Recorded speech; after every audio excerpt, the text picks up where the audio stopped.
If it's Friday night, say yeah, for it's another edition of Strictly Sports NFL Friday. Hello, friends, and welcome to Week 16 of Strictly Sports NFL Friday. I am your host, Anthony Florio, joined as always by Michael Bullock. I believe good old MF Michael Fletcher will not be joining us this evening due to work commitments beyond his control. So, yeah, can you believe it? Already the penultimate week of the NFL season, really, literally coming down the stretch here. I mean, who would have thought? I mean, it feels like just yesterday we started this whole thing, and now here we are already at week 16, and unbelievable. So, big show tonight as always. We will be running down the whole slate, and of course, unfortunately, there is a piece of nasty business that we have to do. Unfortunately, well, I'm not going to do it. Michael Bullock's going to do it. So he knows what that is. He knows when it's coming. So stay tuned. That's all there is to say. So without any further ado, let's get into it. Week 16. Florio. Yes, sir. Can we start off with the rant just so I can just get it over with? All right, I suppose so. So, Yeah, I mean, I'd rather talk about the game when we get to it than. Yeah, most certainly. Now, let me give you a backstory here. Before we dive into the games, I'm sure most of you saw this past Sunday. Derek Ferreira, who's been a lifelong friend of ours, pretty much, for well over 20 plus years. He's posted a lot of videos on YouTube, several different channels and whatnot, But this season, we all know how passionate he is about the New England Patriots, and it's well documented. A month ago, he went on an epic rant about the Tennessee Titan game. I certainly don't blame him because, they were supposed to handle Tennessee, but they didn't. Unfortunately, Derek went on a major rant, an epic profanity-laced tirade a la EDP 445, and I reached out to him via Facebook Messenger, and I asked him to stop, and he initially agreed. And we thought, okay, life's gonna get better now. That wasn't until about a couple of weeks ago, with the Miami Dolphins, where he sent messages, and of course we know about the miracle in Miami. He lost his mind. Bullock lost his mind, and Bullock actually gave him permission to go on those rants, and he let it slide. But this past week, after coming up short against the Pittsburgh Steelers, Derek Ferreira went on perhaps not only the most epic profanity-laced tirade, but we can honestly say it was probably the most disgusting, disgraceful, offensive video that I think all of us have ever seen in all the years he's been on YouTube. So, Michael Bullock has requested to go off, has requested to call out Derek here tonight. I only ask Bullock that you keep it professional, keep it clean as you can. I know you're very angry about this, and I don't blame you. I am too. But a little disclaimer before you go, and that is the views reflected by Michael Bullock do not reflect those of me, MF, or anyone else associated with Strictly Sports. This is all Bullock. So, Michael Bullock, nothing left to say except I'm letting you out of your cage. All right. When I saw that video, I know. And Florio, you know me. I am a longtime Patriots fan. You know it, correct? Diehard. You're a diehard fan. You have so much merchandise, and I'll tell you that video, man. Let me tell you, as a man of good faith, me being the holy roller of our group, I can honestly say I was never more offended by a video, and I never thought I'd be more offended by a video of a guy that I've called a friend for over 20 plus years. We've called him as a friend for so many years. All of us have 20 plus years. Absolutely. A lot of history. And I was never so offended with what he did. You and me both. He took a Patriots jersey, said he was going to burn it, and then throws it across the room. And then one of the most disgusting things I saw, he took a Patriots hat and rubbed it inside his his genitalia. If Nether I'm region. just huh? Nether region.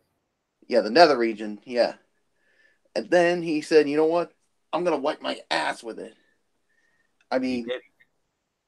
my goodness. Derek Unbelievable. Ferreira, who in the fucking hell do you think you are? I mean, seriously, who in the fucking hell do you think you are? I mean, yes, my team. Our team. Yes. Losing the game to Pittsburgh was bad. But the thing is, it's not like they got blown out. And then, for you to go off and do those disgusting things is absolutely repulsive. You should be just, I mean, ugh. Come on, Derek Ferreira. You are way better than you're way better than this. You don't even have to stoop to EDP 445's level to if you wanted to rant, that's fine. But when you go and do all those things, not only are you offending Patriots fans, but you're offending two. And if Michael Fletcher was here with us, three of the best friends that you had. We're a brotherhood. We're not supposed to be doing things like that. And then you basically saying, "Oh, it's not the end of the world unless we get bombed by Japan, Russia, or some other place." And then he's like, "Which I fucking hope happens." And he says he's not gonna let his nieces or future kids watch football, and then him basically saying, "Oh, it's bad for your fucking health." That's where I was like, "Really, Derek? You got some major issues. You got some major issues." I mean, this is just ridiculous. It's one thing to rant on him, but it's another thing to do all those things. Look at me. This is how much of a diehard fan I am. I wear this stuff. Do I get upset that we? Am I happy that we lose these games? No. And look, we got our 5 Super Bowl titles. It's not like we have none, for gosh sakes. So, you, my friend, are a fucking miserable human being, and I actually had the nerve to report the video to YouTube because of this disgusting thing you did. Wiping your ass and your nether region with that Patriots hat. Ugh, give me a fucking break, man. Give me a fucking break. And I'm hoping the Patriots win, which I think they will on Sunday, because I swear to fucking ugh, if he does another one of these disgusting things, you want to know what I'm going to do right now? What I'm going to do, Florio? I'm afraid to ask. Well, I'm going to unsubscribe his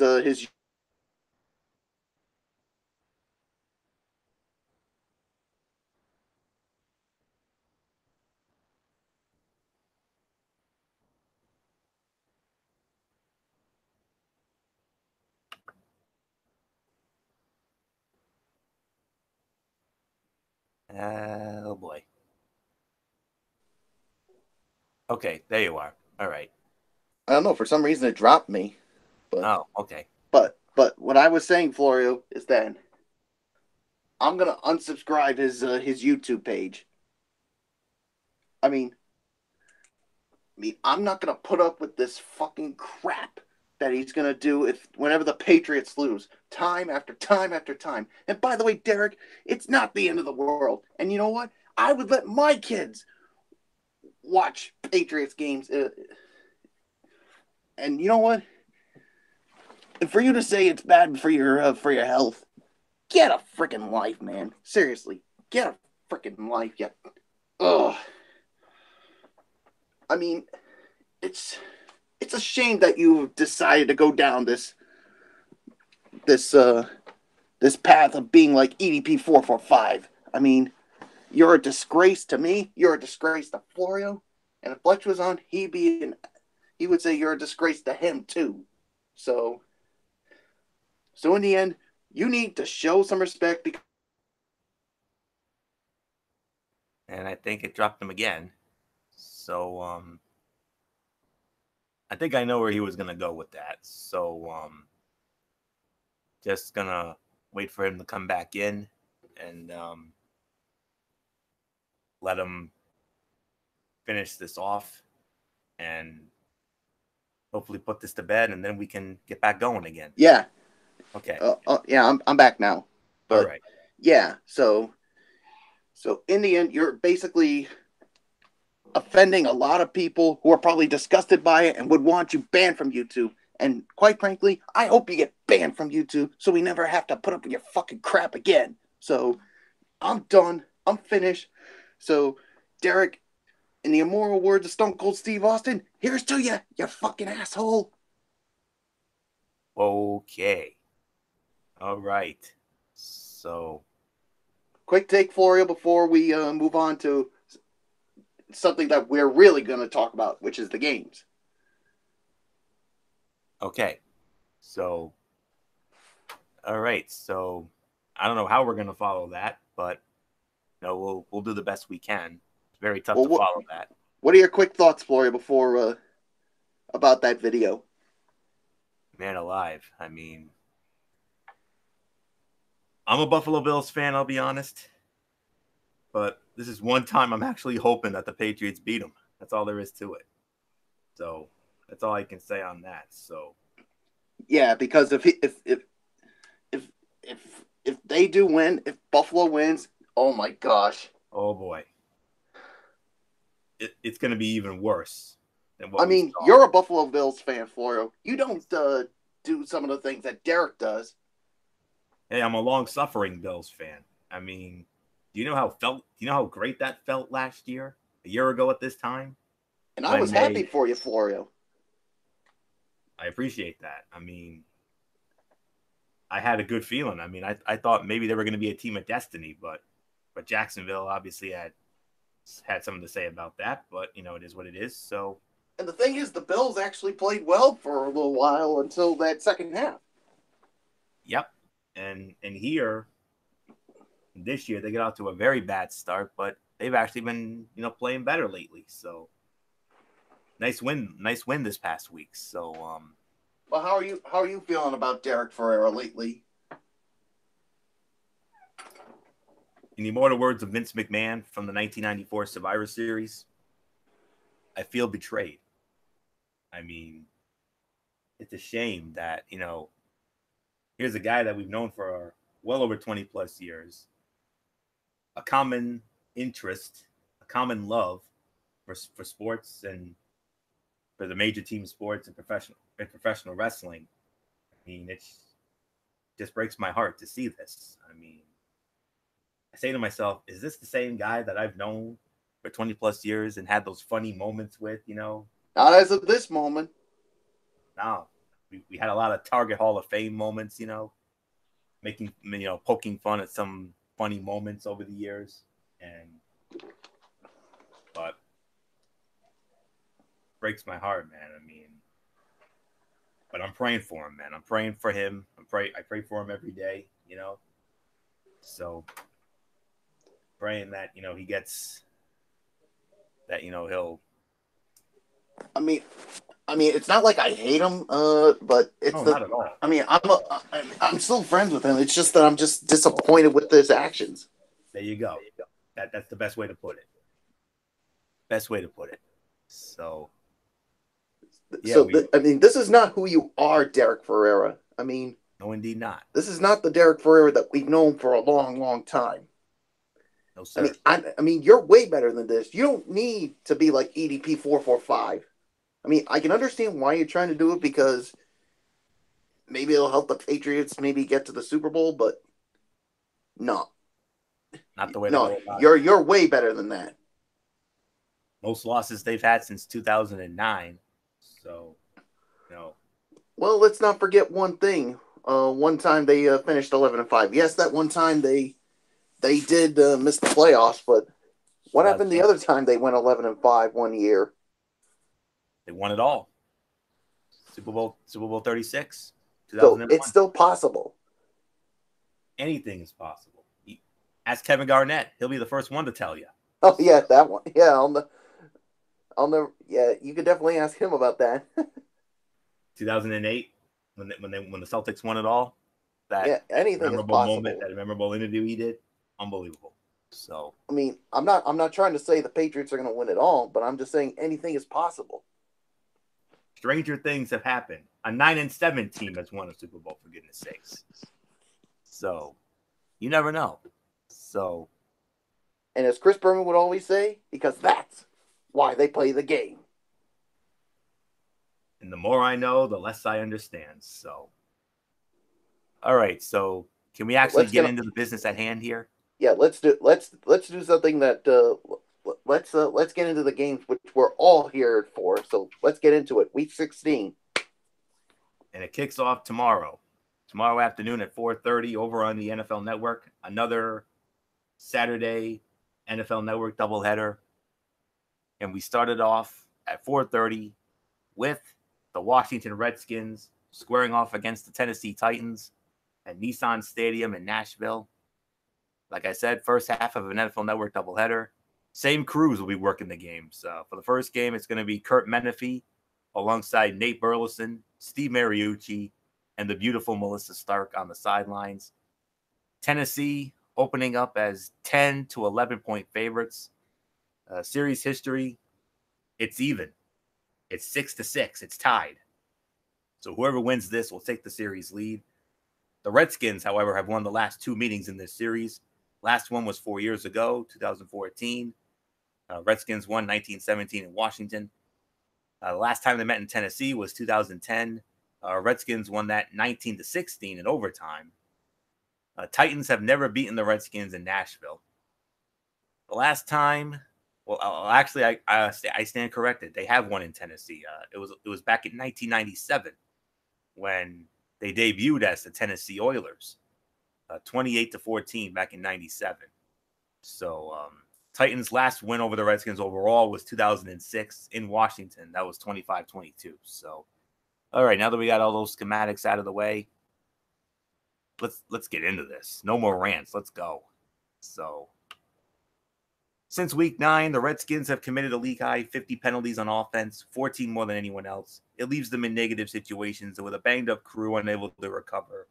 In the past 3 weeks, the Titans have held opposing offenses to 280 yards or fewer each time. In that same period, the Redskins offense has been held to 288 yards or fewer each game. Washington has lost too many key players on offense to hang with a good team. The Titans are riding Derrick Henry's hot streak of 408 rushing yards over the past 2 games.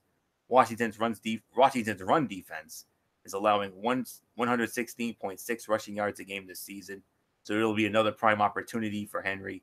Tennessee is playing outstanding football in all 3 phases over its past 3 games, outscoring opponents 73-31, and the defense is tied with the Ravens for the top spot in points allowed at 18.1 a game. Both teams need this game, but the Titans are more realistic playoff contenders. What's at stake? The Redskins cannot clinch a playoff spot this week, but they could be eliminated with either a loss and an Eagles win, or a loss and wins by the Seahawks and Vikings. The Titans are in the same boat. They can't clinch, but can be eliminated by a loss, along with wins by the Steelers and Ravens. Tennessee is a 75.7% favorite. Tennessee can nose its playoff probability to just over 50% with a win, while a Washington win would get the Redskins closer to a 1-3 chance. Losses would drop them to 10 and 4% respectively. I got the Tennessee Titans winning this one. No problem. I'm going to say 27-14, Tennessee over Washington. Nothing more to say. Bullock, who you got here? Yeah, I got the Tennessee Titans winning this one. I mean, I just think they're gonna continue to play well, especially when you got Derrick Henry, who's been playing so well as of late. And of course, the Redskins, we all know their situation, especially when you got another quarterback that's playing for them. So yeah, I mean, there's really nothing more to say here. I mean, I got the Tennessee Titans winning. I'm going to say 20. I'm going to go 20-13 is going to be my final score. So let's. So there's nothing more that really needs to be said. Let's move on to our next game on the Saturday docket. The second half of the NFL Network Saturday doubleheader, 8:00 kickoff. This is a good one. I consider this the number 3 game of the week on our side of the ledger. The Baltimore Ravens squaring off against the Los Angeles Chargers at the StubHub Center in Los Angeles. Mike Tirico, Kurt Warner, Peter Schrager will have the call. Chargers opening up as 3.5 to 4.5 point favorites. The Ravens, however, lead the all-time series 6-5. Their last meeting was 2015 in Baltimore. Ravens won 29-26. Last time the Chargers were the home team was in 2012 in San Diego. Ravens won 16-13 in overtime. 2011, the last time the Chargers won at home over the Ravens, 34-14. 4 years ago was the last time they beat the Ravens overall. That was in Baltimore, a wild 34-33 five-star classic. So nothing more to say here. I mean, Bullock, getting into this, you want to talk about what's at stake here? A lot at stake. I mean, Chargers, they've already clinched the playoff berth with that big Thursday night win in Kansas City, but they can keep their AFC West title hopes alive with a win, while the Ravens cannot clinch a wild card berth this week, but they would be eliminated with a loss and wins by the Steelers and Titans. So, long story short, Bullock, Baltimore Ravens, when it comes to playoff hopes, must win or else it could be hasta la bye-bye time. Oh yeah, I mean, Baltimore really needs this if they're gonna keep their playoff hopes alive. I mean, a loss, I mean, and like you said, I mean, chances of it are pretty slim. But of course, the Chargers, they need a win to basically, they want to keep their AFC West championship hopes alive. And of course, the Chargers, I mean, what can you say about them? They're coming off of a last second victory over the Kansas City Chiefs in Kansas City. I mean, what a win for them, and of course we have them in the power rankings, and I would have to say top 5, and Florio, if you could make the case, maybe top 3. Absolutely. Oh yes, and of course this week the Chargers, they had an NFL high 7 players being named to the Pro Bowl. I mean, that's just how remarkable of a season it has been, and a boost for them. They may be getting Melvin Gordon. Uh, uh, he could be back for that game. And of course, the Chargers, a they'll be facing the number 1 overall defense in the league, and the Ravens, which is allowing an average of 290 yards, and are tied with Tennessee for the fewest points allowed in the game with 18 points. And and of course, the part of the defense is of course safety Eric Weddle. So he's going to be facing off with some of those receivers there, and yeah. So basically, and of course on the offensive side of the ball, Lamar Jackson. I mean, he's been playing good, especially not just throwing but running the football too. So, and because of that, he's still keeping his starting job for an injured Joe Flacco. So this is going to be a tough one here, but I'm going to go with the LA Chargers to win this one. To me, I think it's going to be low scoring because of that Ravens defense. So I'm going to say 20-17. The Chargers win this, but I would not be surprised if Baltimore somehow pulls off the upset. So, Florio, it's yours. Well, Bullock, the Ravens have to go cross country on a short week, and the Chargers play at home on 8 days rest. This isn't an ideal situation for Baltimore, especially when considering the Ravens' history. Since 2013, Baltimore is 1-6 when playing on the road against teams from the AFC and NFC. Baltimore is 1-6 on the road against teams from the AFC and NFC West since 2013. You say they could be getting him back? Well, like, no. The Chargers do get back 2 key players in running back Melvin Gordon and nose tackle Brandon Mebane. So expect the Bolts to pound the football on offense and crowd the line of scrimmage defensively, forcing Lamar Jackson to push the ball down the field. Jackson has fumbled an NFL high 7 times since week 11, losing 3 of those. And this defense is primed for takeaways. We already talked about what's at stake. So the Chargers, 79.5% favorites. The Ravens might currently hold the final wild card spot in the AFC, but that could change dramatically if they can't upset the Chargers tomorrow night. A Ravens victory gets them up to an 82% chance to make the playoffs, while a loss drops them to just 16%, the largest possible swing of the week. A win for the Chargers gets LA up to a 34% chance to earn a bye, while a loss drops it to 2%. So nothing more to say on this one. I agree with you, Bullock. I got the Chargers. I think it'll be a close game. I think Baltimore's going to hang with them, but I think ultimately the Chargers will pull it out. I'll go 28-20, the Chargers over the Ravens. So nothing more to say on that. Now let's get into the Sunday portion of the schedule. We started off with an NFC South division matchup. And I can honestly say this went from being, this could have been one of the most exciting games of the week, but unfortunately it will not be. I got to consider this, I hate to say it, one of the zonk games of the week, especially with the situation that went down for one of the teams here. You'll know what I mean in a minute. We have the Atlanta Falcons squaring off against the Carolina Panthers. Once upon a time, that's a game we get excited about. This time around, not so much. They met earlier this season. They met back in week number 2. They met in week number 2 at in Atlanta, and the Falcons won that 31-24. So you can now add another win to Atlanta's all-time series lead. Atlanta now leads the series 29-18 with that win in Atlanta earlier this season, back in week 2. Last year in Charlotte, Carolina won 20-17, and the Falcons last won there in 2016. So it's the Atlanta Falcons and the Carolina Panthers at Bank of America Stadium in Charlotte. We got the legendary Dick Stockton with Mark Schlereth and Jennifer Hale. They will be on the call for that one. And the Falcons are opening up as 2.5 to 3-point favorites. So I do believe we have all the schematics out of the way. So let's get into this matchup.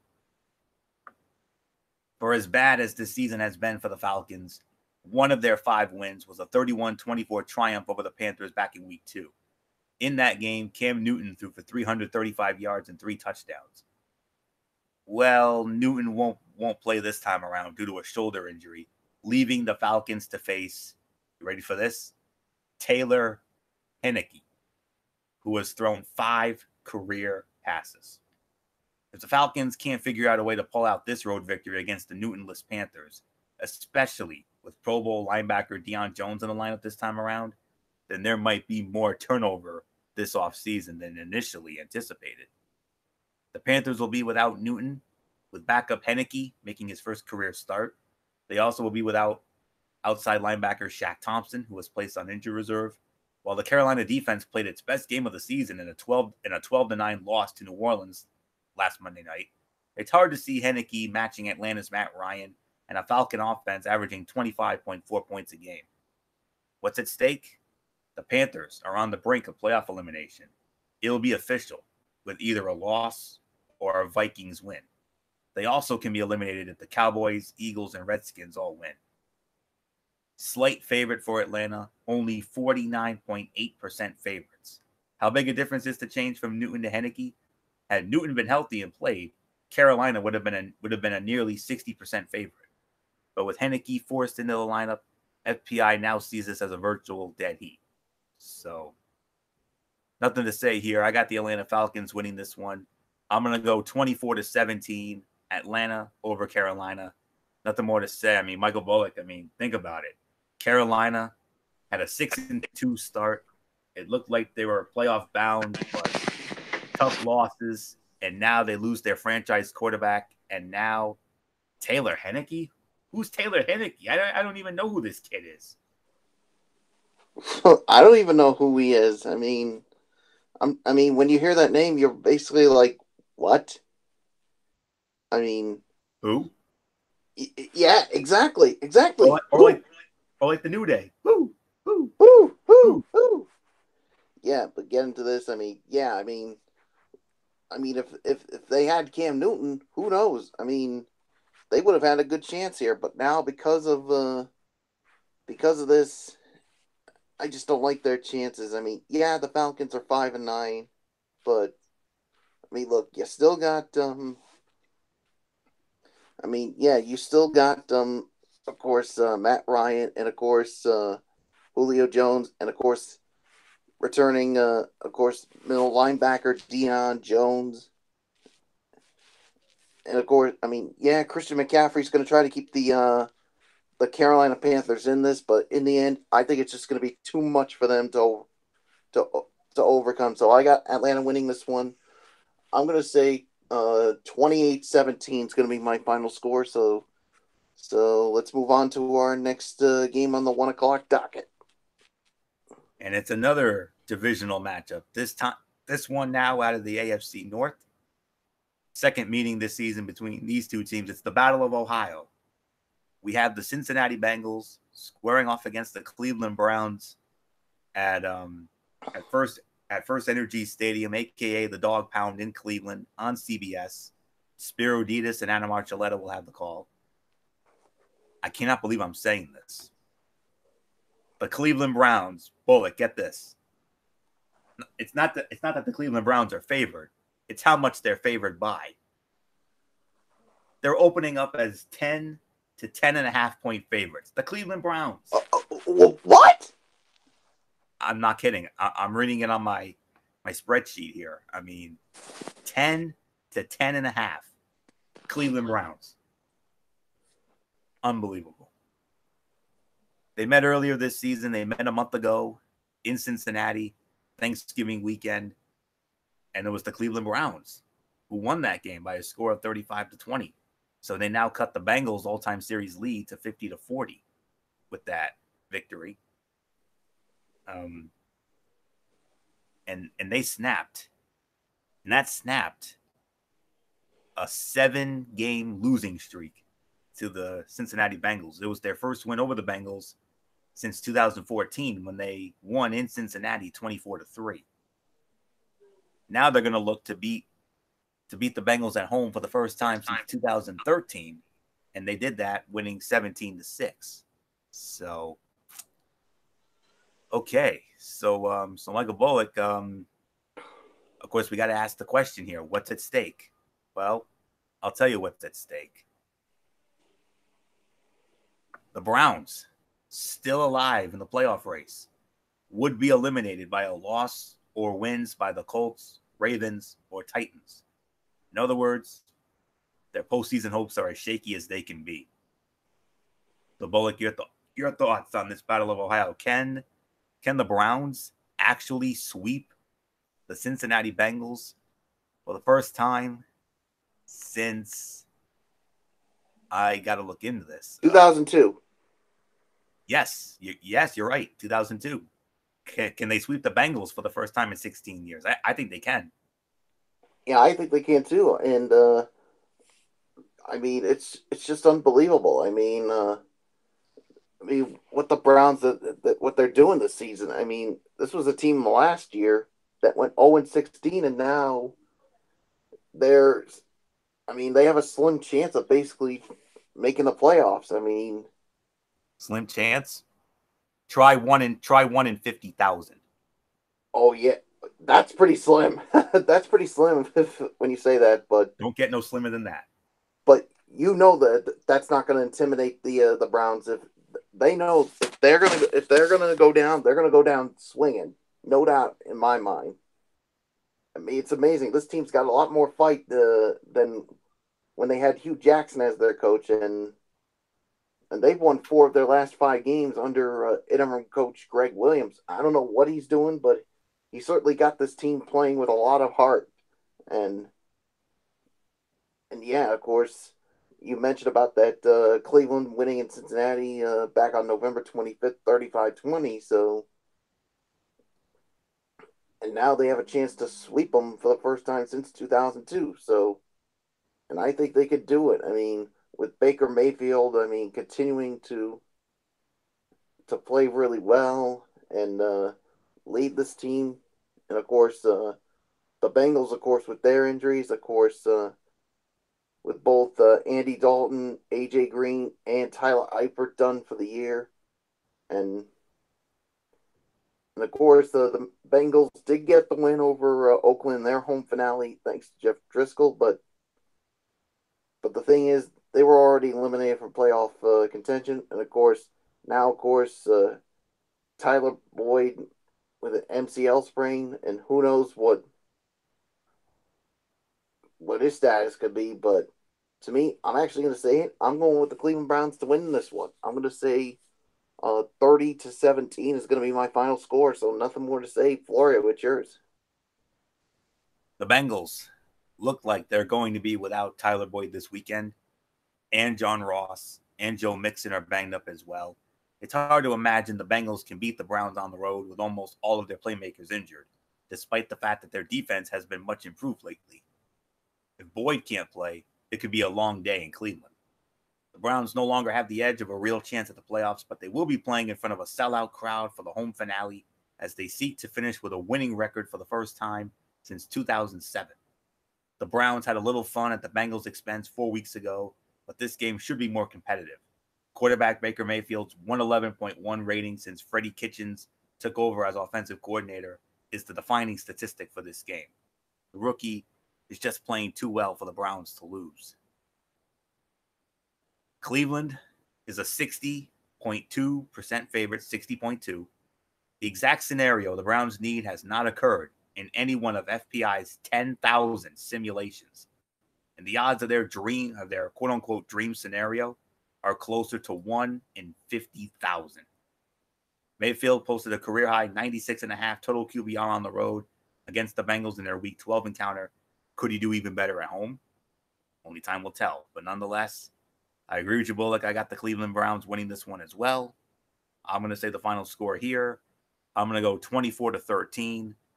Cleveland over Cincinnati, and we'll sweep the Bungles for the first time in 16 years. So really nothing more to say here. Let's move on to our next matchup. We go back to Fox, and we're gonna get into the game between the Tampa Bay Buccaneers and the Dallas Cowboys from AT&T Stadium, Jerry World in Arlington, Texas. And you're not gonna believe who's gonna be calling this game, Bullock.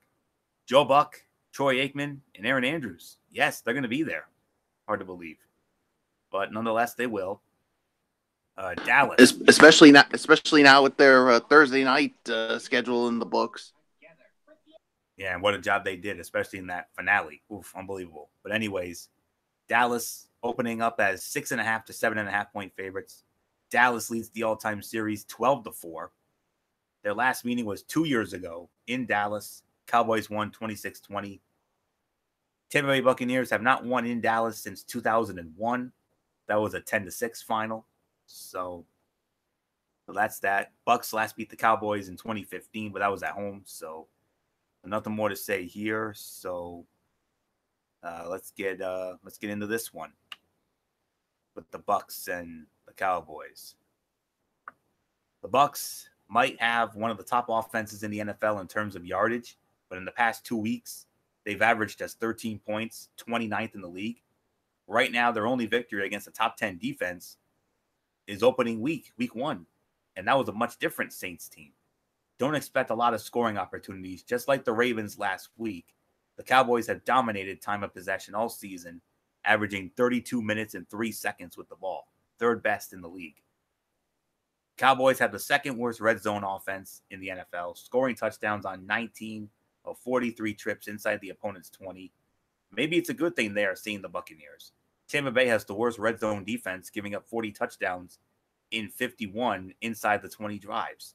The Cowboys don't want to face a win or else game next week, so it will be imperative for them to finish off drives with touchdowns. And if they win and clinch a playoff spot, red zone opportunities will become even more important in the postseason. What's at stake? The Cowboys can clinch the NFC East with a win or with losses by the Eagles and Redskins. They can secure at least a wild card berth with a tie and a Vikings loss. Dallas opening up as a 69% favorite. After being shut out by the Colts last week, a date with Tampa should get the Cowboys offense back on track. The Bucs have allowed the second highest total QBR this season and have been the fourth least efficient defense. Even with a loss, though, FPI has Dallas as a solid favorite to make the playoffs 82% and win the NFC East at 78.5%. Nothing more to say here. After that disappointing outing in Indianapolis last week, I think the Dallas Cowboys will bounce back. I definitely see them winning this one. I'm going to go 27-17, Dallas over Tampa Bay. Get them closer to the NFC East. So nothing more to say here. So Bullock, I mean, what happened to Dallas last week? We thought that game with Indy was going to be a 5-star game. Yeah, it was a 5-star game, all right. 5 stars of a dud. Ugh.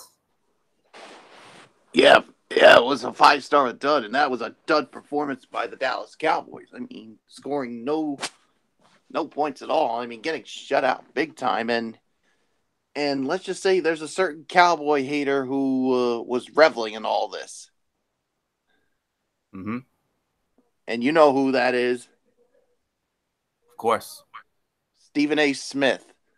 I mean, yep. He was so jubilant on First Take, and he was basically saying, "Oh, I'm looking forward to seeing the Dallas Cowboys choke that division." And because not only do they disgust me, but their fans disgust me. I mean, goodness gracious! I mean, get a grip, Stephen A. Smith, or should I say, get a life, stupid A. Smith. I mean, what did the Dallas Cowboys do to you to get you on their bad side? I really don't know, and quite frankly, I don't want to get on his bad side. But getting into this, I mean, yeah, it was. I mean, that Dallas Cowboys offense, they only had a 292 yards of total offense in that game. Yeah, that did not go so well for them. And yeah, and Amari Cooper, I mean, didn't have a really good day. And yeah, so basically, I do expect them. Yeah, and of course, I do expect them to bounce back in a big way. I'm going to say Dallas wins it. I'm going to go 31-17. I do expect them to bounce back. I mean, I think Dak Prescott will have a solid game. Ezekiel Elliott, Amari Cooper, that defense, and I think they'll definitely clinch that division. And I want to see them. When I see them win that division, I'd like to see them stick it right to Stephen A. Smith.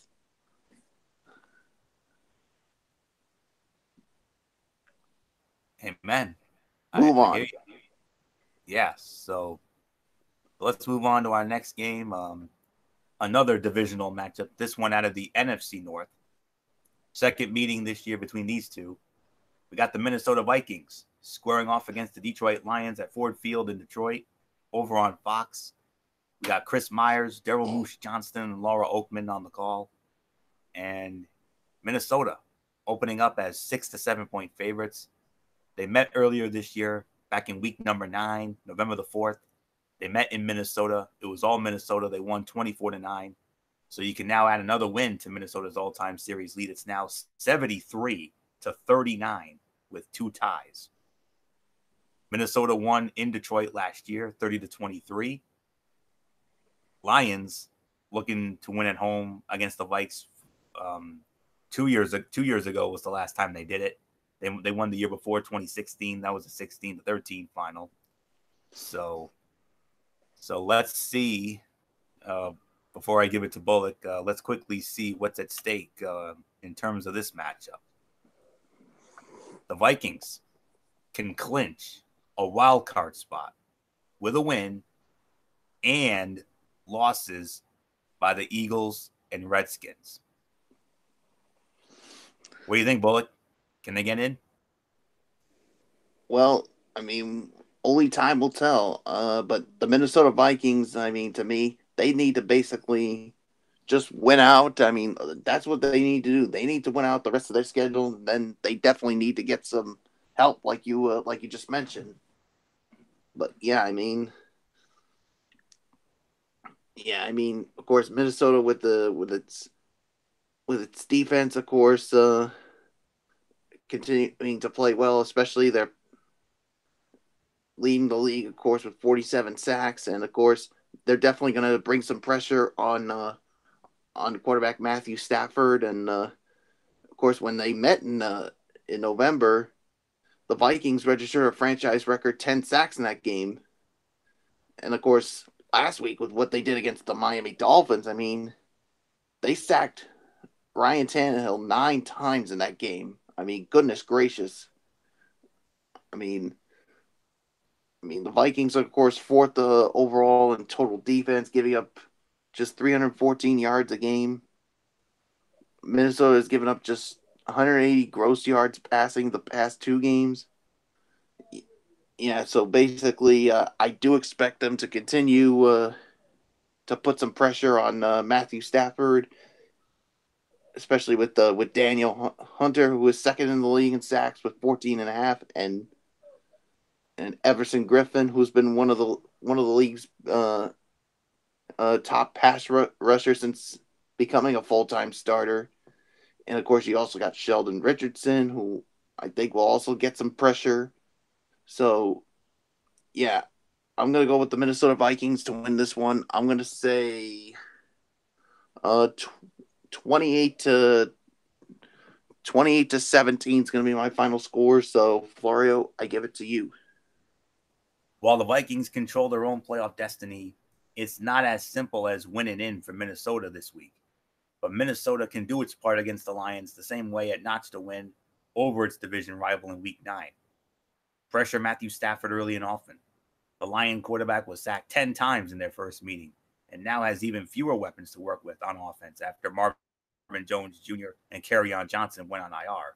Though he is making a concerted effort to get the ball out faster, Kirk Cousins and the offense should be able to build some consistency after finally getting the running game going last week.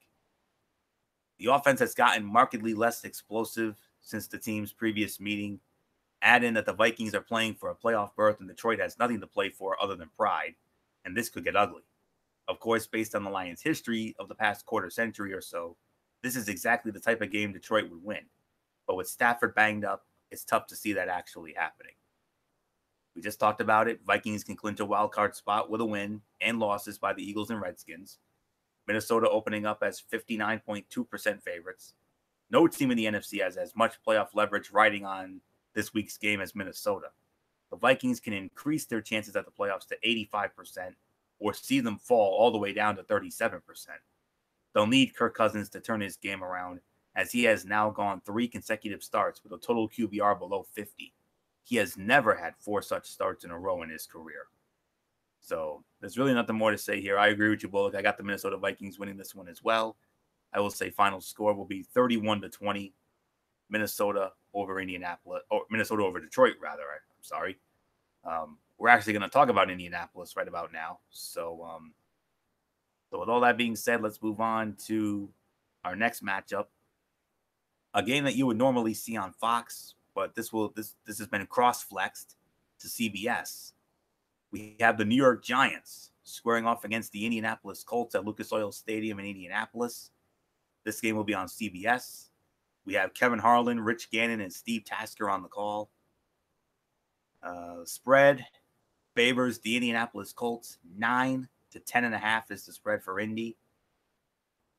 Series history favors the Indianapolis Colts. 9-6. Colts have won the last 3 meetings in this series. They last met 4 years ago in New York. Colts won it 40-24. Their last meeting in Indy was 2010. Colts won that one 38-14. Giants have not won in Indianapolis since 2002. That was a 44-27 win at the old RCA Dome. So nothing more to say there. We got all the schematics out of the way. So let's get into this giant Colts matchup. See what we have here. It looked as if the Giants were back on track until they were shut out last week by the Titans at home. It was a step up in competition from recent weeks, and Eli Manning looked more like the quarterback who struggled badly in the first half of the season. This should be more of the same. The Colts have the 8th ranked rushing defense, which will put the pressure on the Giants' passing attack without Odell Beckham Jr. You can't like their chances. Last week, the Colts blanked Dallas, while the Giants put up a goose egg against Tennessee.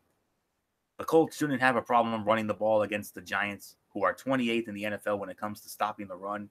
Indianapolis might only have to worry about running back Saquon Barkley because Beckham is still dealing with a quad injury. Indy will make it 3 consecutive victories in 8 of its last 9. What's at stake?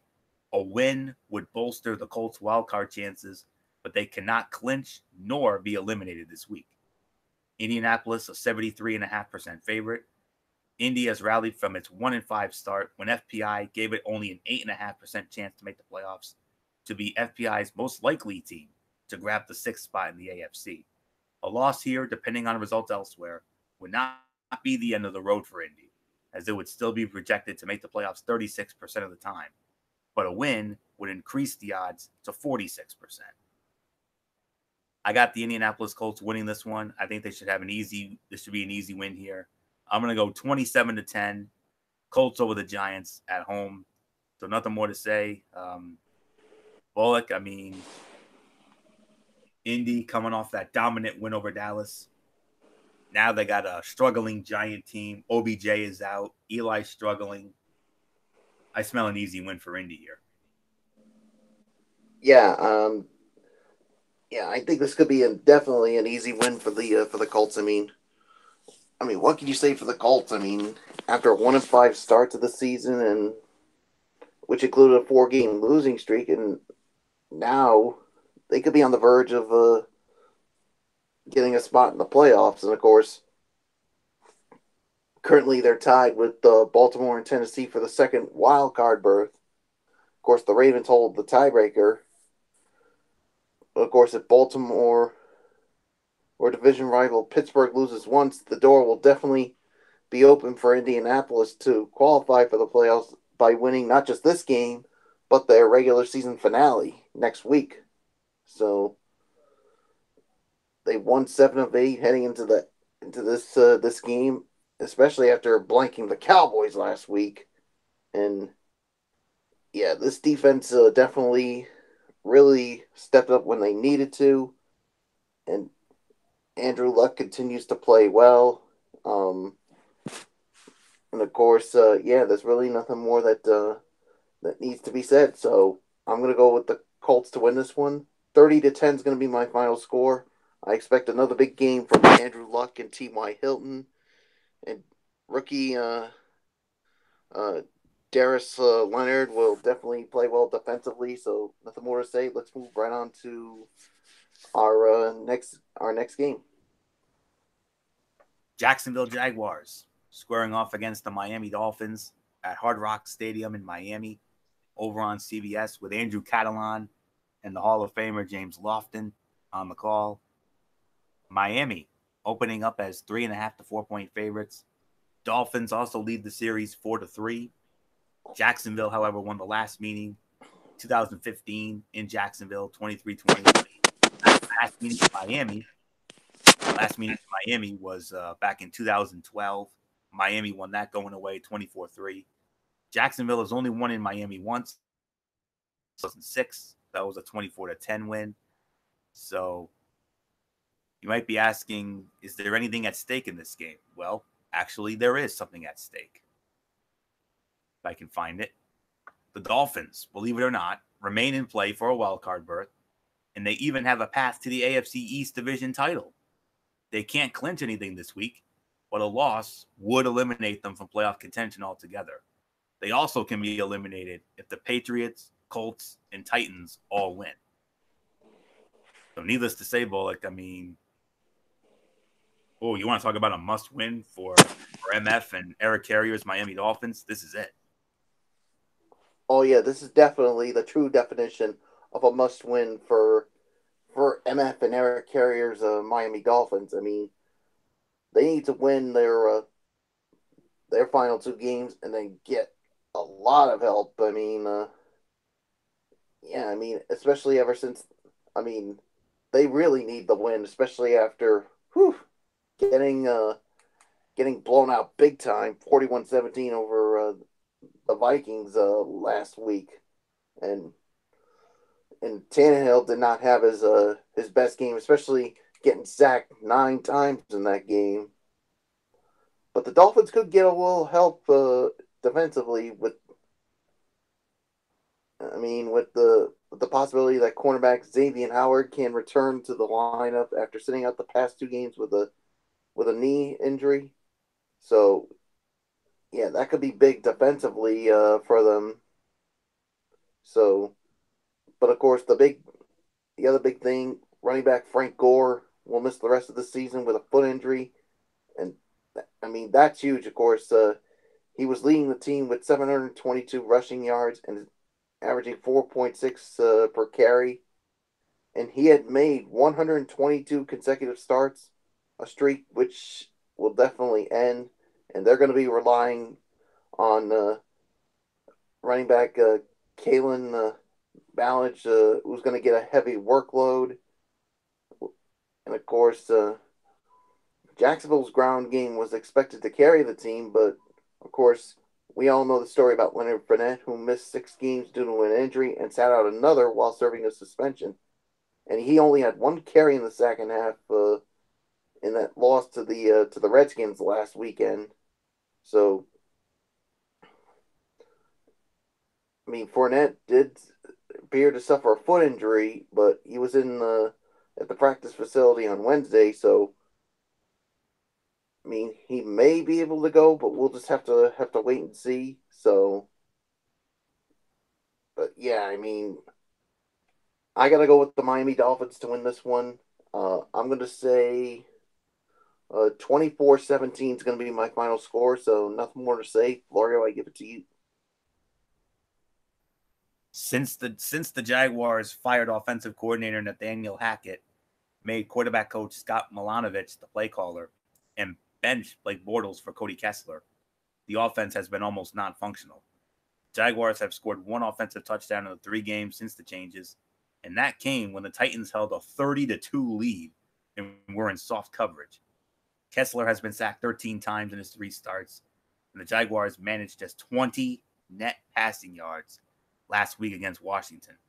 Hard to see the offense mustering much Sunday.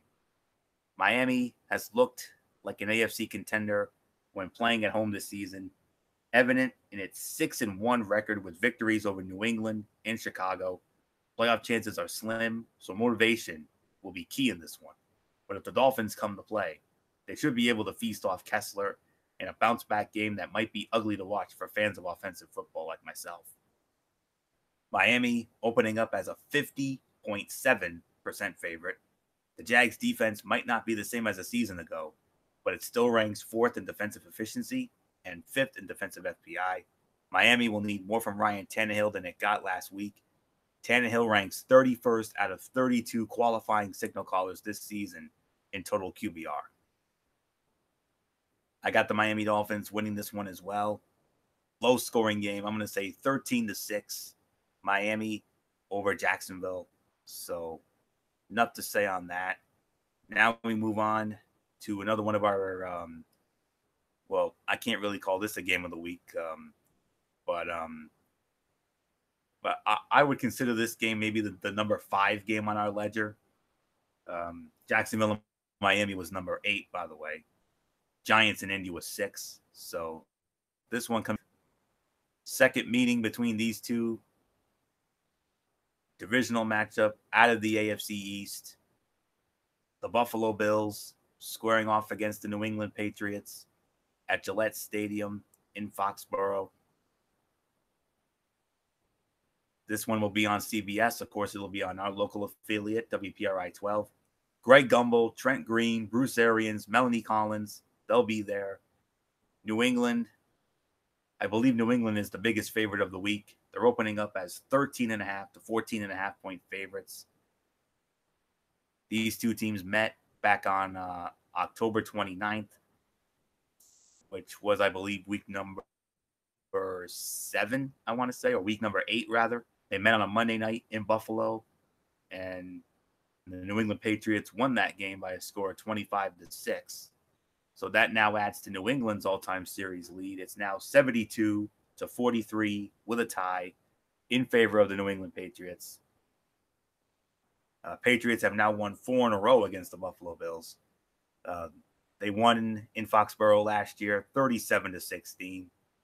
Buffalo, their last win in Foxborough was 2016. That was a 16-0 win. Of course, that was during the whole Tom Brady nonsense, the bogus suspension, but it is what it is. So yeah, I believe I have all the schematics out of the way. So let's get into this one. Find my notes on this game here. Bear with me. Okay. Even if the Bills do not pull off a rare victory at Gillette Stadium where they are 2-14, it would be a win for Buffalo if Josh Allen is competitive in his first game against the Patriots. Allen has the NFL's 10th best total QBR since his Week 12 return from an elbow injury, but Tom Brady, despite his hiccups last week, has the second best QBR, 80.9, over that span. The Patriots are the NFL's only undefeated team at home, 6-0 this season, and returning to Gillette after back-to-back road losses serves up a reminder of how the club has looked much different this season at home versus the road. One player in the locker room said focus was sharp this week, with a reminder that just because there is a Patriots logo on the helmet, it doesn't guarantee anything. What's at stake? The Patriots can clinch the AFC East with a win or a Dolphins loss. They cannot clinch a first-round bye this week, but they could lose out on one if both the Chiefs and Texans win. New England, 86% favorites. If the Patriots want to earn a first-round bye, this game is pretty much a must-win. Should the Patriots hold off Buffalo, they'd be, they'd be 57% to avoid wild card weekend, 57%, but a loss would drop them to a 1 in 20 chance at still earning a bye. Nothing more to say. I've got the New England Patriots in this one. No doubt about it. Their dominance over Buffalo will continue, unfortunately. For me, anyways. For me and Jason Hixenbaugh. But it is what it is. 27-17. New England over Buffalo.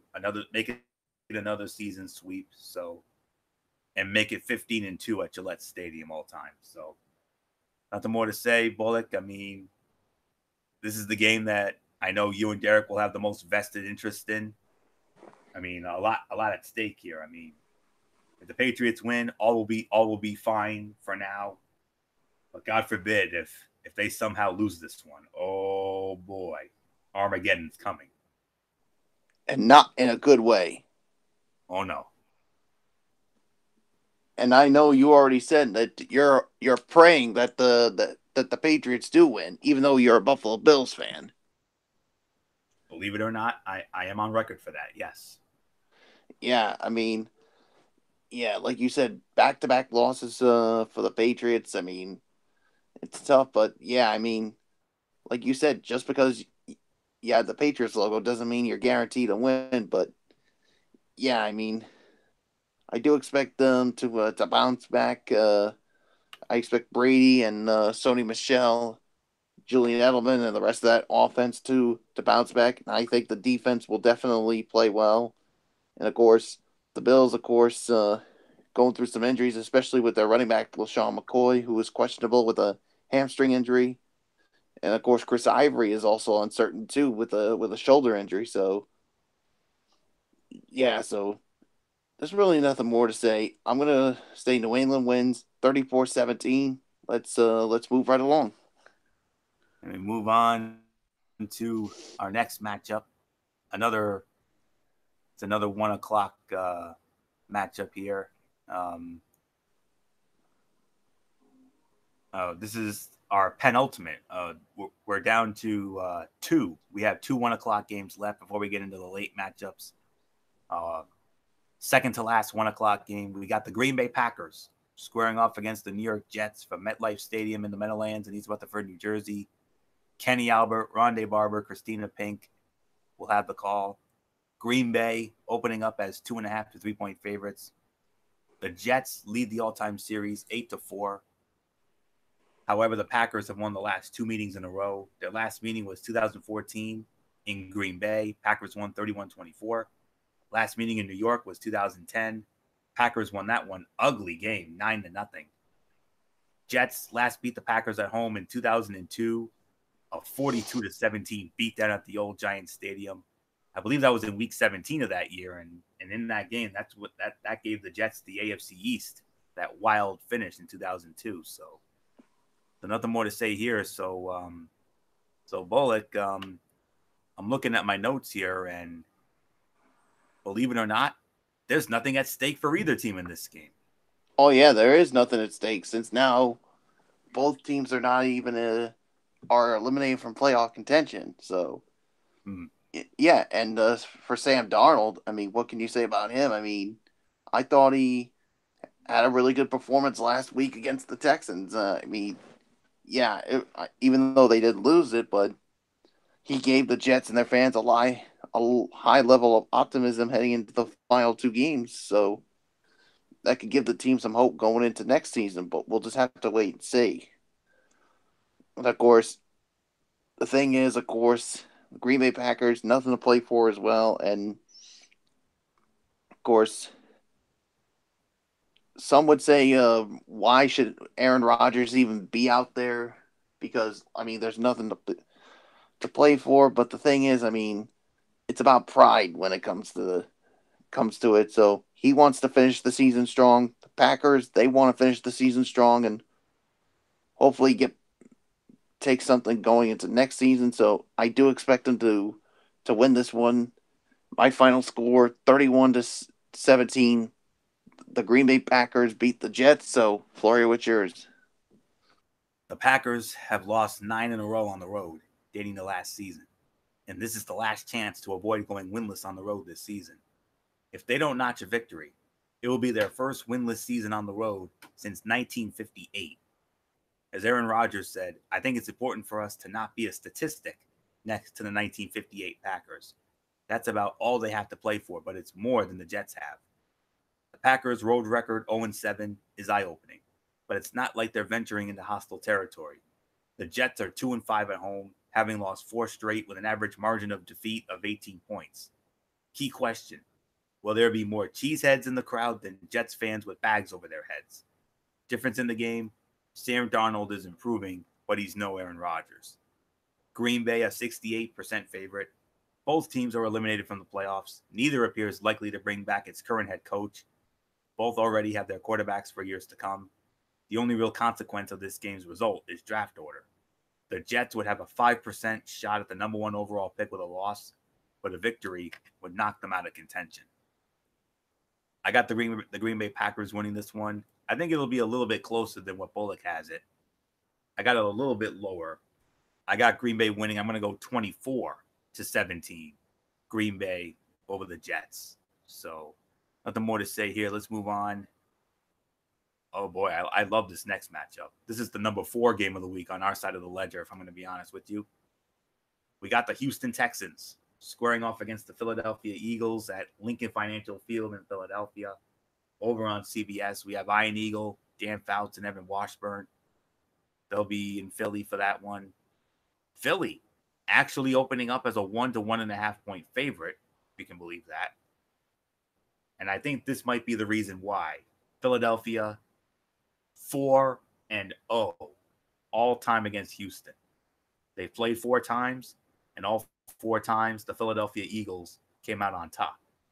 So they're 4-0 against Houston all time. Last meeting was 4 years ago in Houston. Eagles won 31-21. Last meeting in Philly was 2010. Eagles won that one as well, 34-24.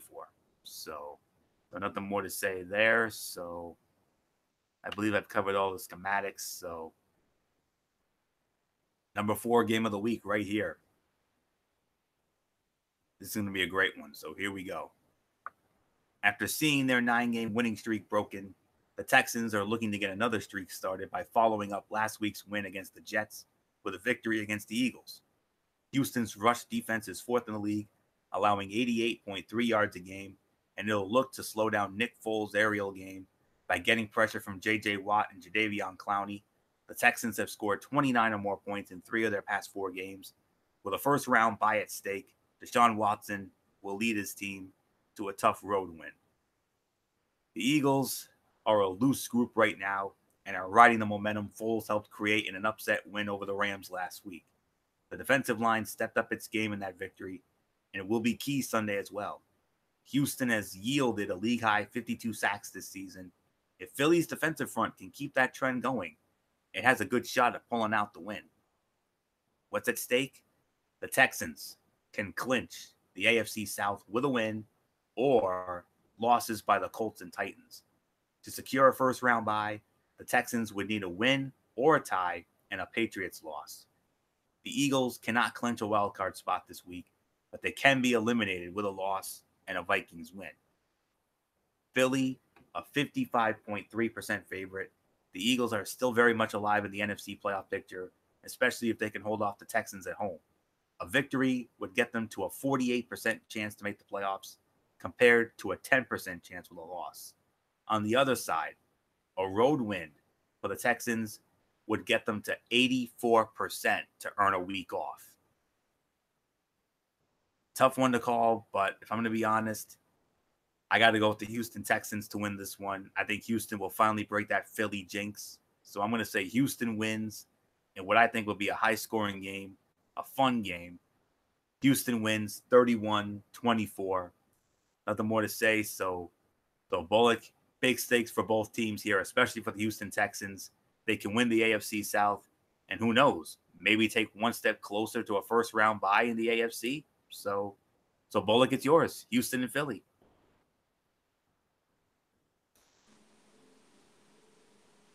Yeah, this could be this is definitely going to be a good one here. I mean, both teams with a lot at stake. I mean, of course, the Texans could clinch the AFC South with a victory, and the Eagles, they still have a chance at getting a playoff spot. But like I said, they have to win out and hopefully get a lot of helps. I mean, like you said, Texans have had a tough time against the Eagles. But I came out impressed with the Eagles last week. After beating the once red hot LA Rams in LA. Wow. I don't think any of us saw that coming. Not at all. So it may give them some hope that they have a chance to beat Houston. So basically, this is a tough one to call. I do believe it's going to be a high-scoring affair, but you know what? I'm going to pull an MF here, Florio. I'm calling for the upset. Wow. I'm going with the Philadelphia Eagles to win this one. It's going to be high-scoring. I'm going to say 34-31. The Eagles beat the Houston Texans, and but if this game was in Houston, I would agree and go with the Houston Texans. But after how not only this game is in Philly, but after coming out impressed with how they did against the LA Rams, I think they could put it together against the Texans. So I'm gonna call for the upset. But you know what? If I'm wrong, I'm wrong. Move on. All right, and that'll do it for our 1 o'clock matchups. Now let's get into the late games. Late afternoon, the 4 o'clockers. Just give me a moment while I pull up my series history for our next matchup. This is another divisional matchup, this one out of the NFC West. Second meeting between these two this year. We got the Los Angeles Rams squaring off against the Arizona Cardinals at University of Phoenix Stadium in Glendale, Arizona. 4:05 kickoff on Fox. We have Kevin Burkhardt, Charles Davis, and Pam Oliver on the call. Actually, I stand corrected. The Rams. The Rams are actually the biggest favorite of the week, not the Patriots. Patriots are the second biggest. Rams, 14.5 to 15.5 against the Arizona Cardinals. These two teams met back in week number 2 in the Coliseum. All Rams all the time. 34-0 beatdown. So it adds to the Rams. That actually gave the Rams the series history lead all time regular season. It put them up 39-38 with the two ties. And the Rams have now won 3 in a row against the Cardinals. They won in Arizona last year, 32-16. The Cardinals have not beaten the Rams at home since, I believe, 2014. Am I correct on that? Yes, 2014. Cardinals won that one 31-14 in Arizona. So there's really nothing more to say here. So Bullock, nothing more to say except we got a Zonk game of the week right here. One of the Zonk games of the week. Yeah, it's the Zonk game of the week. I'm not going to waste any time on this one. Rams are going to win this one easily, 38-13. Nothing more to say. I'm just going to give it to you, Florio. Yeah. I forgot to get into our what's at stake for this one before I go with you, but I can do it right here in a moment. The Rams are coming off back-to-back regular season losses for the first time in Sean McVay's tenure as coach. And with 2 games remaining before the playoffs, they must get back on track in all 3 phases against the Cardinals. There's an increased sense of urgency from us as coaches, McVay said. And I sense that from the players. Jared Goff has thrown 6 interceptions in the past 3 games, and Aaron Donald has not recorded a sack in the past 2. That frustration will be taken out on Arizona. The Rams will be coming into Arizona with a full head of steam after consecutive losses. They've shut out the Cardinals twice in their past 3 meetings. Oh, and the Cardinals are set to roll out their patchwork offensive line against one of the best defensive fronts in the NFL. What's at stake? Simple. Rams can clinch a first-round bye with a victory and a Bears loss, while a Cardinals win would threaten their current status as the front runner for the number 1 overall pick in the 2019 draft. The Rams, 88.7% favorites. The Cardinals can all but lock up the top pick in the NFL draft with a loss Sunday to the Rams, who are still playing for seeding.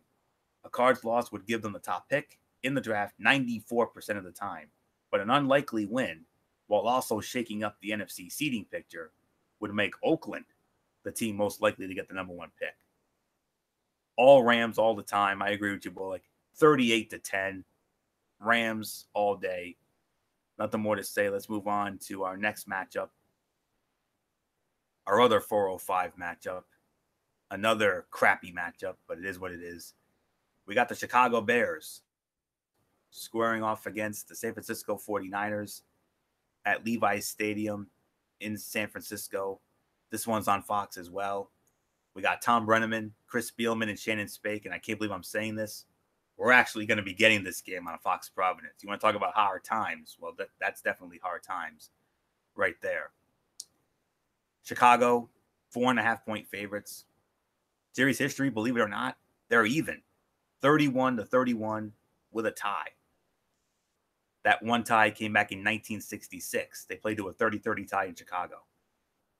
They last met a year ago in Chicago, and the 49ers actually won 15-14. Chicago Bears last won in San Francisco 4 years ago, 2014. That was a 28-20 win. So I believe that's it for schematics. So let's get into this. San Francisco is a pesky team, and 49ers head coach Kyle Shanahan reminds us a lot of Matt Nagy. The Niners are better than their record indicates, but the Bears are still playing for a potential first-round bye. That's enough motivation for Chicago to get it done. Plus, the Bears have forced a league high. Just give me 1 minute. We have a pop-up. I got caught with a pop-up. Just give me 1 minute here. Very distracting with a pop-up. But Now I was gonna freeze everything. So, all right. Um, enough motivation for Chicago to get it done. Plus, the Bears have forced a league high 35 turnovers, and the 49ers struggle to protect the football. The 49ers have played better the past 2 weeks, and Chicago must travel to Santa Clara for this one, which could make things interesting. At the end of the day, though, Chicago leads the league in takeaways, while the Niners are tied for the third most turnovers at 27.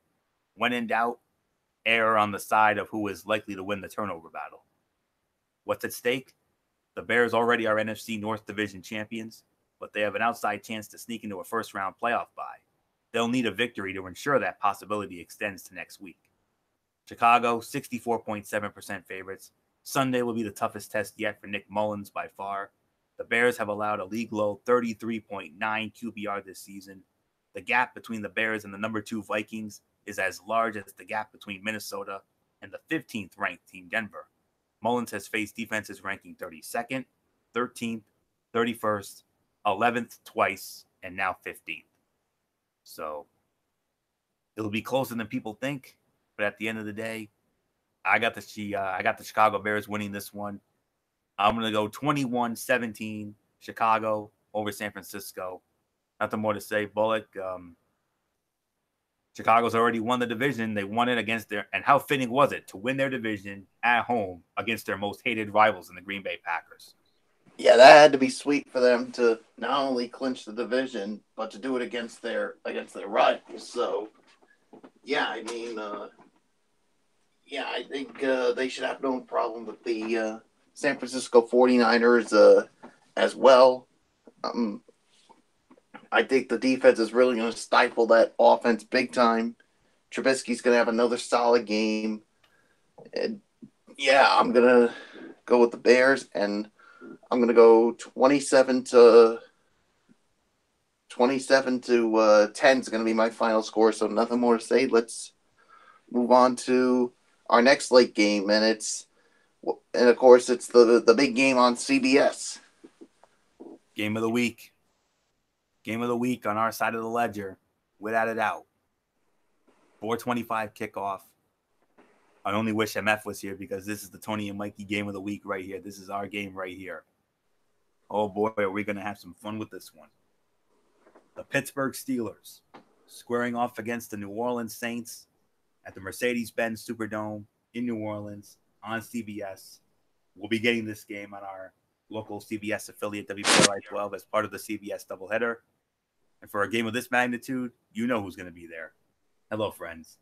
Jim Nantz, Tony Romo, Tracy Wolfson.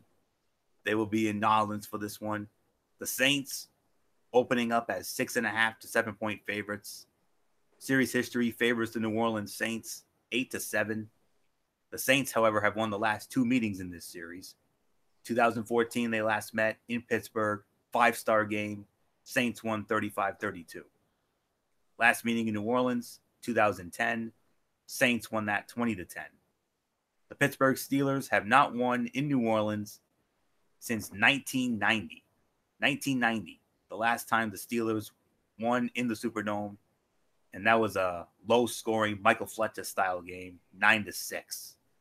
So, nothing more to say here. Bullock, I mean, huge stakes for both teams in this one.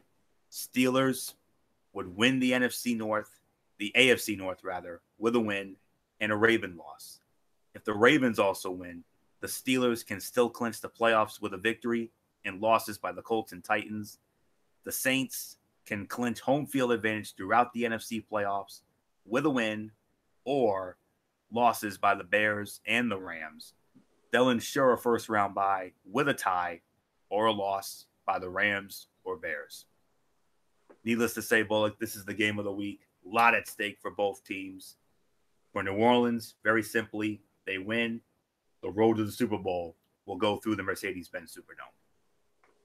Oh, yeah. I mean, this is something I'm definitely going to have a vested interest in as well. I mean, Pittsburgh, of course. Huh? Yep. And for me and MF, this is our game of the week right here. And, of course, Pittsburgh, I mean, what a momentum they had, of course, coming off of a big win over the Patriots last week. And now that Saints defense has to go from facing Tom Brady to Drew Brees and the rest of that offense. Yeah, that defense is definitely going to be tested with the way that Saints offense has been playing. And yeah, the defense is definitely going to get tested by the Saints as well. Of course, having to deal with Ben Roethlisberger and what he could do, especially outside the pocket. And then, of course, they have to defend, of course, Antonio Brown and Juju Smith-Schuster. So I got a feeling this is going to be a high-scoring affair here. Both teams can definitely put up a lot of points here. But to me, in the end, I gotta go with the New Orleans Saints in this one. I'm gonna say 30-34. New Orleans beats Pittsburgh, and yes, like you said, Florio, the road to Super Bowl 53 on the NFC side is gonna go through the Mercedes-Benz Superdome, and this is where the redemption tour is gonna begin for the New Orleans Saints after that heartbreaking loss in the playoffs last year. So, Florio, it is yours. Yeah, the Steelers are tempting to pick because the NFL universe is opening. No team is untouched. They've posted at least 40 points in 3 of their last 4 games.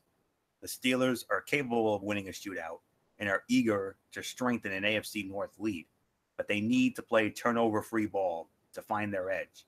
The trouble with that, Pittsburgh has 8 turnovers in its past 3 road games.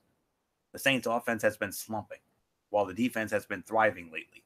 Both of those trends could change Sunday, though. Drew Brees, who has thrown a total of 2 touchdown passes and 3 interceptions in the past 3 games, all on the road, returns home, where he has thrown 4 touchdown passes in each of his last 3 games. As a team, the Saints are averaging 38 points a game at home this season. Meanwhile, the Saints' underrated defense has allowed 17 points or fewer in 6 consecutive games, but that streak will be tested by perhaps the best wide receiver duo in the NFL this year. You already know the scenarios. Pittsburgh would win the North with a win and a Raven loss to the Chargers. But if Baltimore should win, the Steelers can still clinch the playoffs with that victory and losses by the Colts to by the Colts to the Giants and the Titans to the Redskins. And the Saints can wrap up the home field with a win or a Chicago loss to San Francisco and a Rams loss to Arizona. Neither of those likely. But with the Rams and with a Ram Bear loss or a tie, they'll be insured of a first round bye. Saints are the favorites, 70.9%, but the Steelers are currently 81% favorites per FPI to win the NFC North. A Steeler loss and a Raven win essentially flips Baltimore to the 80% favorite. I agree with you, Bullock. I got the New Orleans Saints winning this one. I got it a little lower than you do, but it's still going to be a 5-star shootout. I got New Orleans winning. I'm going to go 35-28 New Orleans over Pittsburgh. It's going to be hella fun. I can't wait. Matter of fact, I can't wait to get into this next game just as much because we go from the game of the week to the number 2 game of the week, back to back, the top 2 games of the week on our side of the ledger. And this one's going to be just as fun. We get to renew an old AFC West division rivalry on Sunday Night Football on NBC after 8 o'clock, around 8:15, 8:20 or so. The Kansas City Chiefs squaring off against the Seattle Seahawks at CenturyLink Field in Seattle. You know who's going to be working it. Al Michaels, Chris Collinsworth, Michelle Tafoya. Kansas City, a 1 to 3 point favorite. Series history favors the Kansas City Chiefs 33-18. They last met in 2014 in Kansas City. Chiefs won 24-20. Last meeting in Seattle was 2010. Kansas City won that one as well, 42-24. Chiefs have won the last 3 meetings in this series. Seattle has not beaten the Chiefs overall and at home since 2002. 39-32 shootout. So nothing more to say here. Oh, yeah, I start this one off. That's right. So, number 2 game of the week. This one's going to be a beauty right here. You think Pittsburgh and New Orleans is going to be fun. This one's going to be just as much fun. The Seahawks are 0-4 in games against teams that, like the Chiefs, are in the top 10 in scoring. The Seahawks are 9th in scoring, but have posted more than 31 points just once against the lowly 49ers. The Chiefs have been over 31 points 8 times and are better equipped to win a shootout, which this game I think will become. The Seahawks defense had several coverage busts in the first half of their overtime loss to the 49ers last week, showing what a great play caller like Kyle Shanahan can do against Seattle, even without a great cast skill of players. It'll get much harder Sunday night against the bright offensive mind of Andy Reid and arguably the NFL's best quarterback receiver tight end trio in Patrick Mahomes, Tyreek Hill, and Travis Kelce. The Seahawks are a whopping 16-2 in primetime home games under Pete Carroll, but a dangerous Chiefs offense that leads the league in scoring, plus a banged-up Seahawks roster, is a bad combination. What's at stake? The Chiefs can clinch the AFC West division and at least a first-round playoff bye with a victory and a Chargers loss to the Ravens tomorrow night. To clinch the home field advantage in the AFC, the Chiefs have 2 scenarios. The simplest is a win, with losses by the Chargers and the Texans. It's also possible that the Chiefs could clinch with a win and a Chargers loss, even if the Texans win. If results elsewhere mean the Chiefs would win a strength of victory tiebreaker with the Texans. Meanwhile, 5 scenarios could clinch the Seahawks a wildcard spot. The simplest, a win and losses by the Redskins or Vikings, or a win and losses by the Redskins and Eagles.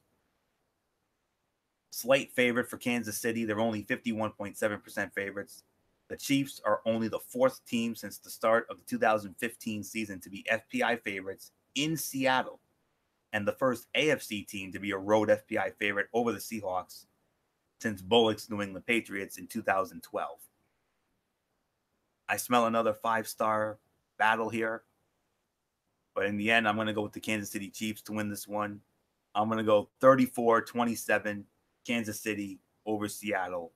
It's going to be hella fun to watch, along with Pittsburgh and New Orleans. We've got 2 5-star potential games right here. So 34-27 KC over Seattle. Nothing more to say. Bullock, Kansas City, Seattle, number 2 game of the week. You even said it yourself. So, man alive, what a beauty this is going to be. Old division rivals renewing acquaintances here. So, a lot at stake for both teams, as I mentioned, all those scenarios. Well, yeah, I mean, a lot at stake. I mean, especially for the Seattle Seahawks. I mean, they're still trying to keep their playoff hopes alive, and of course, as we always know, Florio, I mean, it's never easy to win it in Seattle, especially home of the 12th man. Absolutely. And to me, this is really gonna be a true test for a true test definitely for Patrick Mahomes to see how he can deal with the 12th man. So,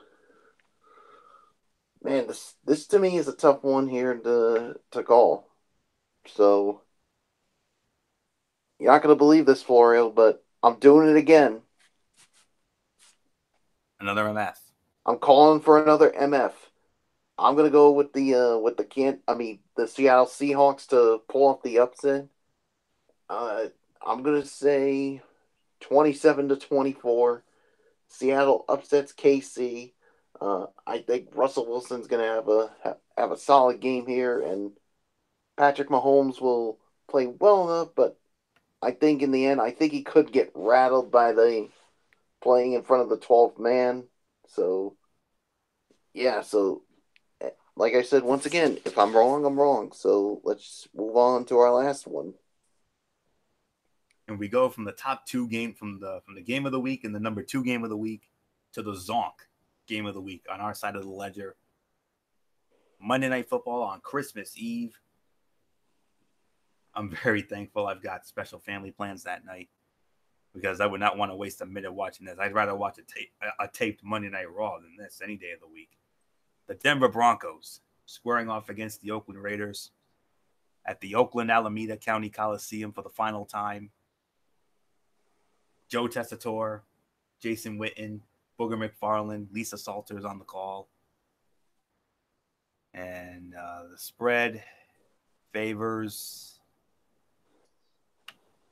the Denver Broncos 2.5 to 3.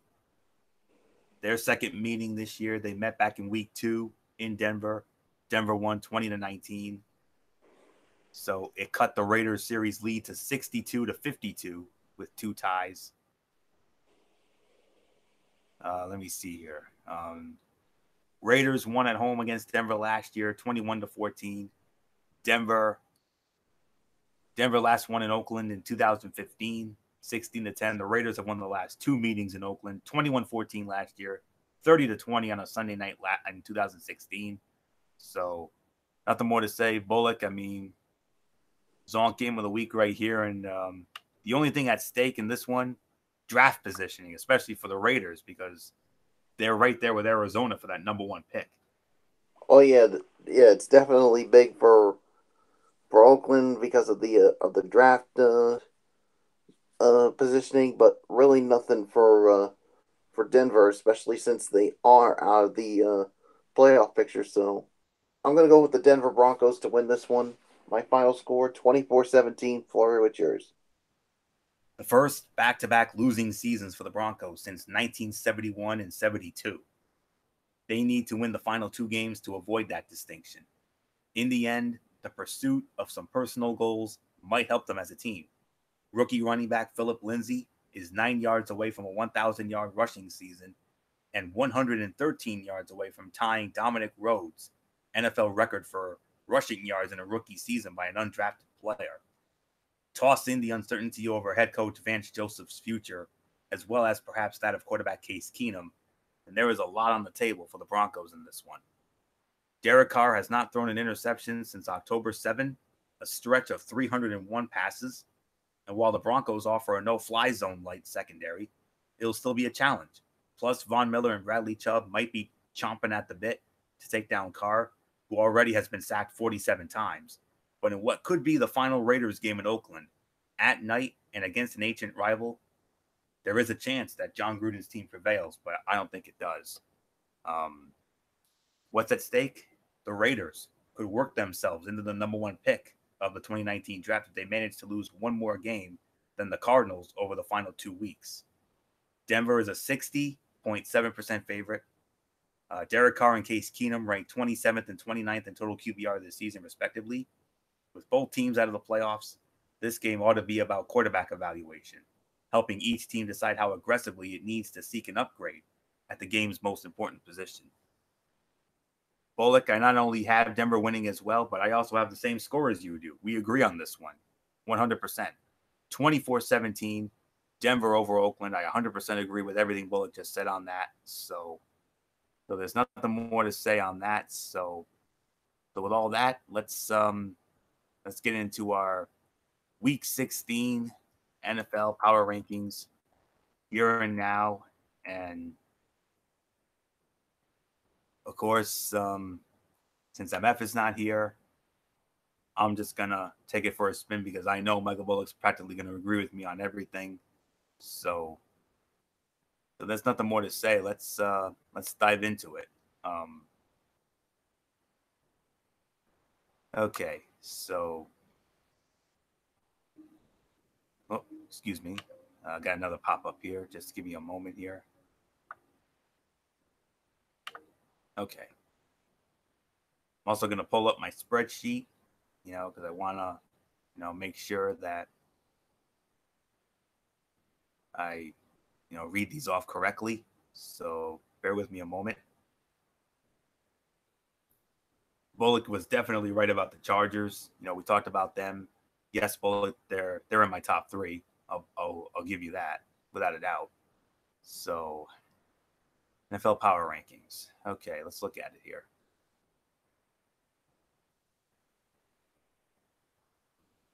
Okay. Definitely some shakeups. So with all that being said, let's get into it.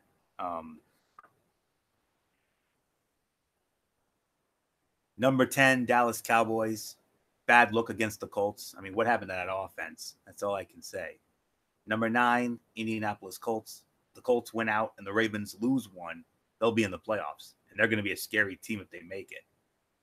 Pittsburgh Steelers, number 8. That was an impressive showing by the defense against the Patriots. Now that unit faces another big test against Drew Brees and the Saints on the road. Number 7, Houston Texans. At 10-4, they are the second seed in the AFC right now. But how good have they really looked the past 2 weeks? New England Patriots, number 6. Only because they lost by 7. It wasn't too bad of a loss. They're still going to win the AFC East, contrary to what Derek Ferreira thinks. But they just don't look like the same team as in past years. They need to pick it up. And that, I will give Derek credit on that. Number 5, Chicago Bears. They are the NFC North Division champs and have done so with a dominant defense. They will be a tough out in the playoffs. Number 4, Kansas City Chiefs. They still own the top spot in the division, but now they face a tough road game at Seattle. They can't afford a loss. Number 3, Los Angeles Rams. The offense needs to get back on track, but don't buy this idea that it's been figured out. The line has been the issue the past 2 weeks. Number 2, Los Angeles Chargers. They have a chance to be the top seed in the AFC. That road victory over the Chiefs last Thursday was impressive.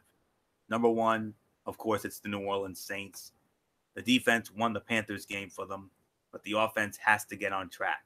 They will this week against the Steelers. So nothing more to say on that. Those are your rankings for this week. So that will put the bow on this Week 16 edition of NFL Friday. We want to thank you all so very much for tuning in. Michael Bullock, come on back in. We're going to do our quick shout-outs. And, we got a lot of time off coming up, and we got a very big week next week, even though it's a short week. Yes, and of course, a special shout out to all of our tremendous fans and viewers out there who support our shows, whether it's this or both of our Wrestling Forum shows, Ridiculously Raw, Cerebral Smack Talk, and of course, shout outs to all of our super fans out there, especially our First Lady of the Wrestling Forum, Dee Dee Woodson, and the rest of the Woodson family. And of course, shout outs to all of our friends from our high school days, and of course, our local personalities from 6, 10, and 12, our national personalities from ESPN, Fox Sports, MLB Network, NFL Network, NHL Network, NBA TV, and of course, Stata Sorrell and Lindsay McCormick, and of course, our friends from The Road Show, former co-hosts Mary Larson and Megan Mooney, and of course, the current hosts, Will Gilbert, Brendan Kirby, Michaela Johnson, and of course, since this is our last show before Christmas, I want to take this opportunity to wish all of you a very Merry Christmas, and hopefully you enjoyed Christmas Eve and Christmas Day on Monday and Tuesday. And of course, Anthony Florio, Merry Christmas to you and your wonderful family. Hopefully you enjoy it very blessed, very well with your blessed family. And as we all like to say, Christmas is the most beautiful holiday of the year. And of course, it's not about the presents. It's not about the dinner. It's about enjoying family. And of course, celebrating the birth of our Lord Jesus Christ. So yeah, that's what it's all about. So enjoy it. Stay safe. Don't do anything stupid. But like I said, most importantly, enjoy your family. So that's going to do it for me. So until Tuesday night for our big Wrestling Forum award show special. I mean, Wednesday night. I'm sorry. There you go. Yeah, it's been a long day. I mean, so until Wednesday for our big Wrestling Forum award special. This is Mike Bullock saying thank you all so very much for tuning in. And of course, you know the routine. Thumbs up. Talk to you later. Yeah. Throw it a Fortune 4 style.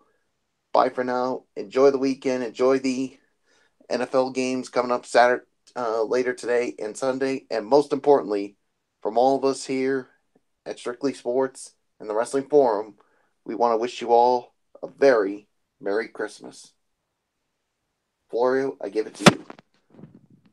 Well said, my friend. Well said. I don't even think I can follow that, but do my best. Special shout out to all of our viewers out there who continue to make our shows as over as they are, whether it is Ridiculously Raw, the Cerebral Smack Talk, Strictly Sports, what have you. Special shout out to the Twisted Angel, Dee Dee Woodson, the First Lady of the Wrestling Forum, along with Kevin Woodson and the Woodson family, Matt Ward, Jason Hixenbaugh, Daniel Luttrell from the UK, our other First Ladies, Kaiser Butler, Megan Silva, and Lexi Calloway, the other crew members, Tommy Souza, Eric Carrier, Jimmy Alden, Alvaredoson, and Rob Parsons. Of course, good old MF Michael Fletcher, who couldn't be with us tonight due to work commitments beyond his control. And yes, even Derek Ferreira, because he is the one who puts this all together. Let's not kid ourselves. Say what you want, but he is still the driving force behind all of this. So we have to include him.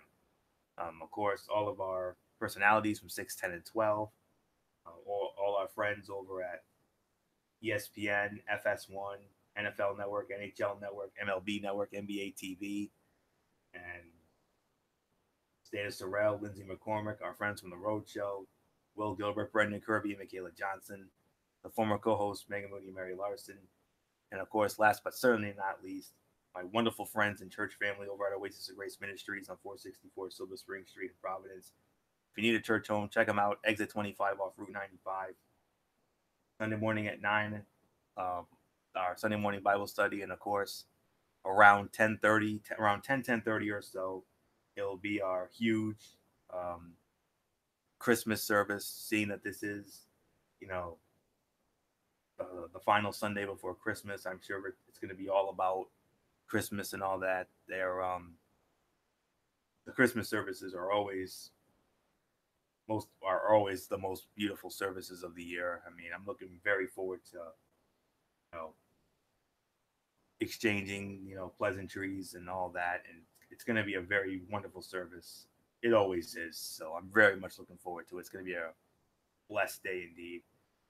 So there will not be any Wednesday Bible study over the next few weeks because of the Christmas and New Year's holidays. So that will not be until January the 9th of 2019 for that. So it'll pretty much be Sunday services. So looking forward to this one in particular. So cannot wait. So, all right. So as you know, with this upcoming week being Christmas, Monday night, Ridiculously Raw will be preempted. Tuesday night, Cerebral Smack Talk will also be preempted. But we will be back with you on Wednesday night, time to be determined, for a very special edition of the Wrestling Forum. It will be our 2018 Wrestling Forum Awards show. Match of the Year, Male Superstar of the Year, Female Superstar of the Year, Pay-Per-View of the Year, so many other things. We'll get into all that on Wednesday night. Thursday night, also time to be determined. It'll be a very special edition of Strictly Sports College Football Thursday. It'll be back for this 1 week only. We will be previewing the New Year's Six and the college football playoff matchups, the semifinal matchups. So very much looking forward to that broadcast. And then next Friday night, week 17, it's all about divisional matchups. Every game in week 17 is a divisional matchup. I can honestly say it's one of the weakest slates I've ever seen, but who knows? Maybe there will be some major implications. We'll have to find out. But nonetheless, that's pretty much going to do it. I mean, there's for that Wrestling Forum Awards show, it's Match of the Year, Male Superstar of the Year, Female Superstar of the Year, Tag Team of the Year, Breakout Star of the Year, and Pay-Per-View of the Year. So that's what that's going to be on Wednesday.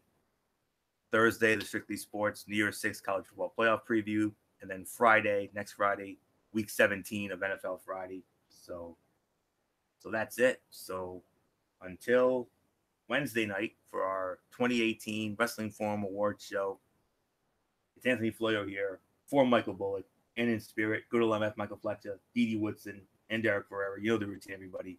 Thumbs up. Talk to you later. Yeah. Throw it up Fortune 4 style. Bye for now, my friends. God bless. Be good to each other. And most importantly, have a blessed, peaceful, And Merry Christmas with all your family out there. And also don't forget to tune into the special podcast that I'm doing with our good friend Mike Keenan over on Anchor. Sunday night at 9:30, we're going to be doing Soldier Up for Jesus. It's going to be all about Christmas, obviously. And then Thursday will be our latest edition of God's Will. We also do a show on Tuesdays, but this particular Tuesday, with that being Christmas, we will obviously not be doing that show. So if you want to be blessed, encouraged, and inspired by the love of the gospel, please check out my Anchor as well as Mike Keenan's Anchor as well. So looking forward to that as well. So until Wednesday night for our 2018 Wrestling Forum Awards show, like I said, Christmas is the most beautiful time of the year. Well, look, you could not have said it any better. And it's not about the presents. It's not about Santa or any of that stuff. You know, it's about reaching out, helping others, you know, blessing others, and more importantly, spending the time with your family and loved ones. So I'll have more on that on my Facebook page. I'll be definitely posting some inspirational stuff over the next couple of days or so. So until Wednesday for that big awards show. Until then, you've been watching Week 16 of Strictly Sports NFL Friday right here on the Tone 25 and YouTube.com. For everyone who has been a part of this, for everybody who's been a part of this one. For now, Anthony Florio, so long. Bye, everybody. Bye. And on behalf of all of us here at Strictly Sports and the Wrestling Forum family and networks, Merry Christmas.